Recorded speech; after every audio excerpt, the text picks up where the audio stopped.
నిరీక్షణ prayer house మరియు centre సంఘముల తరపున ప్రభువైన యేసుక్రీస్తు ఘనమైన నామంలో మీ అందరికీ నా ప్రేమపూర్వకమైన వందనములు.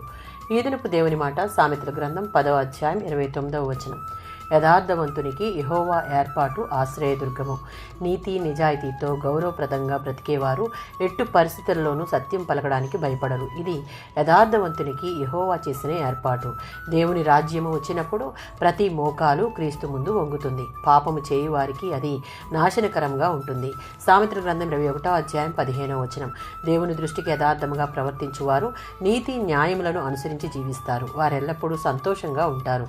దేవుడు వారికి ఎప్పుడూ సహాయం చేయుటకు రక్షించుటకు సిద్ధంగా ఉంటాడు. 25వ సంకీర్తన 4-5 చరణాల్లో దావీదు ప్రార్థన చేసినట్లుగా ప్రతి మనిషి చేయవలసిన ప్రార్థన ఇది. నేర్చుకోవడానికి మనుషులు సమ్మతిస్తే ఆయన తన మార్గాలను వారికి నేర్పడం ఆయనకు ఎంతో ఇష్టం.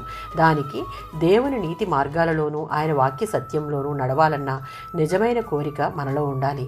దేవునికి మనలను మనం విధేయతతో అప్పగించుకుని ఆయన యందు భయభక్తులు కలిగి పాపమును విడిచిపెట్టి శుద్ధి పొంది క్షమాపణ పొందితే దేవుని దృష్టికి యథార్థవంతులంగా ఉండగలం. అప్పుడు ఆయన మార్గాలను మనకు బోధించి ప్రతి సమయంలో ఆయన మనకు ఆశ్రయస్థానంగా ఉంటాడు. ఆయన ఇచ్చే బల ప్రభావాలు మన సొంతమవుతాయి. ఫిలిప్పీలకు రాసిన పత్రిక 4వ అధ్యాయం 13వ వచనం.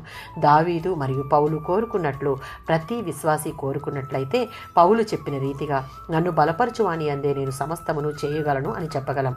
విశ్వాసుల నుండి క్రీస్తు ఆశించే కార్యాలను వారు ఆయన శక్తి ద్వారా కృప ద్వారా చేయగలరు. ఆమేన్.